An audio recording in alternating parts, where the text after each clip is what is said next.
Di video sebelumnya, kita kan sudah belajar tentang 3 teori asam basa, yaitu teori asam basa Arrhenius, teori asam basa Bronsted-Lowry, dan teori asam basa Lewis.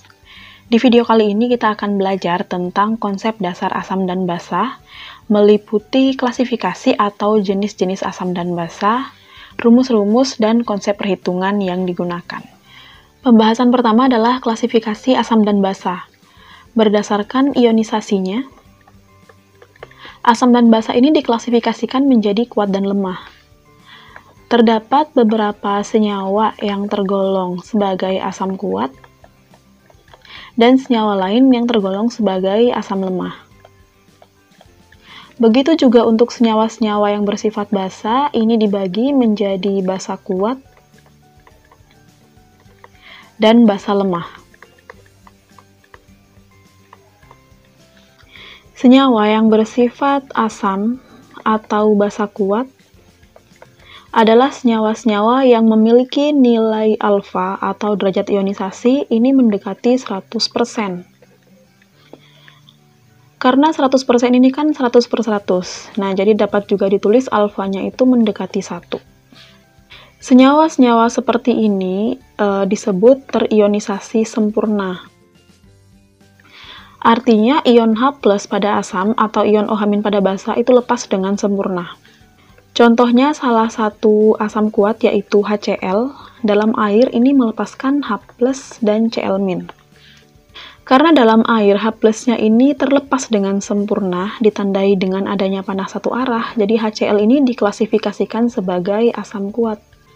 Sedangkan untuk senyawa-senyawa yang termasuk asam atau basa lemah, nilai alfanya itu kurang dari 100%, atau ditulis kurang dari 1.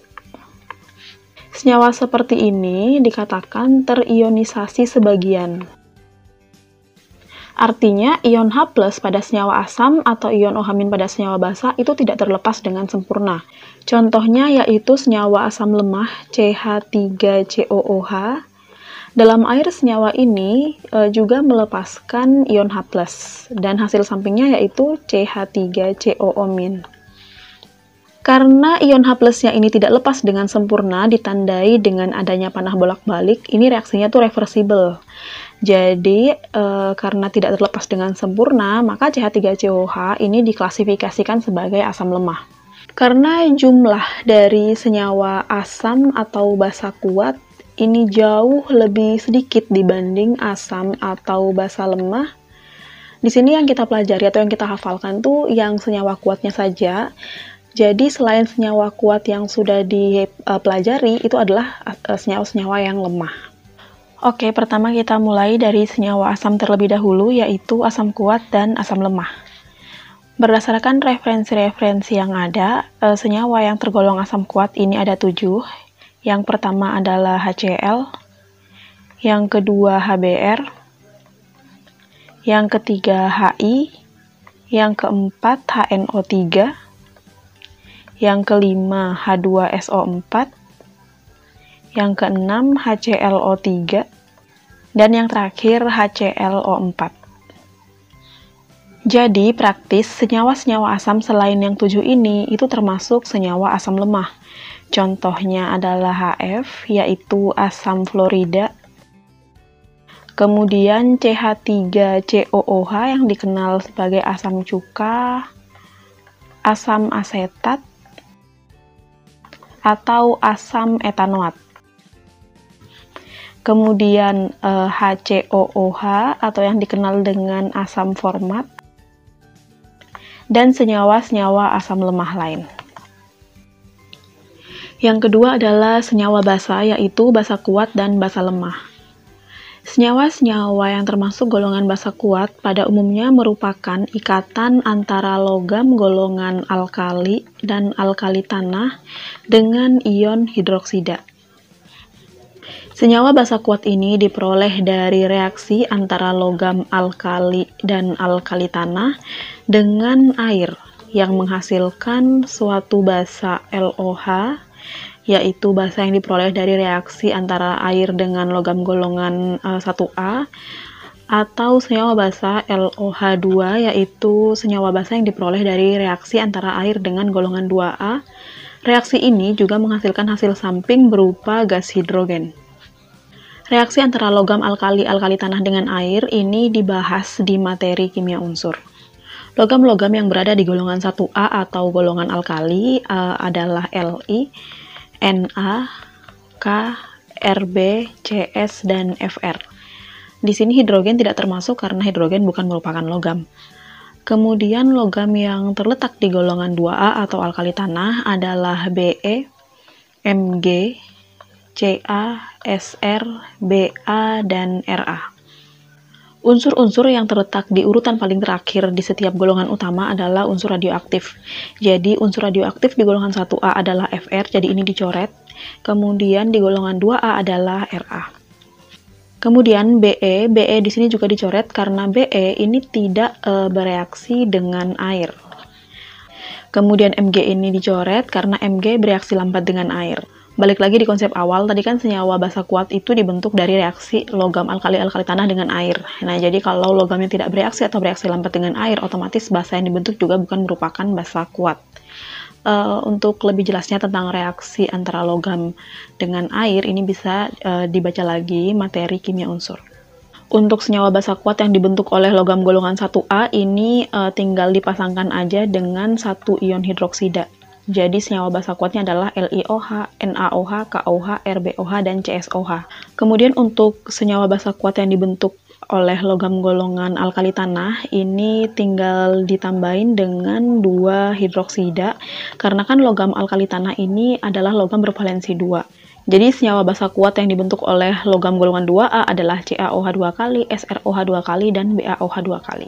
Karena senyawa-senyawa ini adalah senyawa basa kuat, otomatis senyawa basa selain senyawa-senyawa yang sudah dibahas tadi itu adalah basa lemah. Contoh basa lemah antara lain adalah NH4OH, kemudian FeOH 2 kali, CuOH 2 kali, dan senyawa basa lemah yang lain. Topik selanjutnya adalah pH asam dan basa. pH ini digunakan sebagai parameter untuk menentukan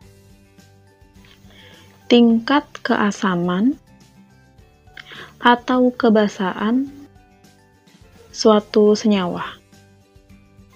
Jadi kalau senyawa yang memiliki pH di sekitar 7 ini adalah senyawa-senyawa yang bersifat netral. Kemudian senyawa yang memiliki pH di atas 7 ini adalah senyawa yang bersifat basa. Dan senyawa yang memiliki pH di bawah 7 adalah senyawa-senyawa yang bersifat asam. Semakin kecil angka pH-nya, maka senyawanya semakin bersifat asam kuat. Begitu juga semakin besar angka pH-nya, maka senyawanya itu semakin bersifat basa kuat. pH ini diperoleh dari min log konsentrasi H+. Untuk senyawa basa, di sini kan basa itu adalah senyawa yang melepaskan ion OH-. Jadi pertama kita tentukan dulu pOH dari basa. pOH ini diperoleh dari min log konsentrasi OH-. Selanjutnya adalah hubungan pH dengan pOH. Jadi pH ditambah pOH ini sama dengan 14. Dengan menggunakan rumus ini, kita bisa menentukan nilai pH dari pOH-nya. Oke, lanjut ke penentuan pH asam kuat dan pH asam lemah. Jadi pertama kan kita tentukan dulu konsentrasi ion H+-nya. Untuk asam kuat, H+ ini rumusnya adalah konsentrasi senyawa asam dikali valensi asam. Valensi asam ini adalah jumlah H+ dalam senyawa asam tersebut. Kemudian rumusnya ini diturunkan, jadi konsentrasi ini kan sama dengan mol per volume dalam satuan liter dikali jumlah H+. Kemudian karena mol ini sama dengan gram per mr, jadi bisa diturunkan lagi menjadi gram per mr kali 1 per volume dalam liter kali jumlah H. Kalau volumenya dalam mililiter, tinggal diturunkan lagi aja gram per mr kali 1000 per volume, tapi satuannya mililiter kali jumlah H+. Menentukan pH-nya yaitu menggunakan rumus seperti tadi, yaitu min log konsentrasi H+. Kemudian untuk asam lemah, konsentrasi ion H+-nya diperoleh dari perhitungan akar Ka dikali konsentrasi asam. Jadi valensi asam itu tidak berpengaruh untuk menentukan pH asam lemahnya. Ka di sini adalah konstanta ionisasi asam atau konstanta kesetimbangan reaksi asam. Jadi itu sama seperti Kc, yaitu konstanta kesetimbangan, tapi karena ini untuk reaksi asam maka namanya jadi Ka. Kemudian dapat juga dihitung menggunakan rumus alfa dikali Ma. Jadi kalau menggunakan alfa ini nggak usah pakai akar. Alfa di sini adalah derajat ionisasi atau disosiasi asam. Dapat dinyatakan dengan persentase atau desimal. Dari kedua rumus ini kita bisa menentukan hubungan antara alfa dengan Ka. Jadi kan kedua rumus ini itu sama-sama mencari H+. Jadi tinggal disamadengankan kedua rumus ini. Rumus yang pertama yaitu akar Ka dikali Ma sama dengan rumus yang kedua yaitu alfa dikali Ma. Untuk menghilangkan akar, di sini bisa dikuadratkan kedua ruas. Karena dikuadratkan ini kan akarnya hilang, jadi Ka dikali Ma sama dengan alfa kuadrat dikali Ma kuadrat. Ma-nya bisa dicoret, jadi Ma-nya tinggal 1. Jadi alfa kuadrat sama dengan Ka per Ma, sehingga diperoleh alfanya sama dengan akar Ka per Ma. Jadi rumus ini tuh digunakan untuk menentukan Ka dari alfa atau sebaliknya. Rumus-rumus yang digunakan untuk menentukan pH basa kuat dan basa lemah ini tuh mirip dengan yang asam tadi, cuman H+-nya diganti OH-. Kemudian konsentrasi asamnya diganti konsentrasi basa, dan valensi basa di sini itu menyatakan jumlah OH- dalam senyawa basa. Yang lainnya tetap sama. Kemudian untuk basa lemah ini juga sama, tapi yang tadinya Ka itu diganti Kb. Jadi OH- sama dengan akar Kb kali Mb, atau dapat juga OH- sama dengan alfa dikali Mb. Kemudian untuk rumus hubungan alfa dengan Kb-nya ini sama, yang tadinya Ka diganti Kb. Terakhir kalau OH- sudah diketahui, baru bisa ditentukan pOH-nya menggunakan rumus min log konsentrasi OH-. Untuk menentukan pH-nya, ini sama dengan 14 dikurangi pOH.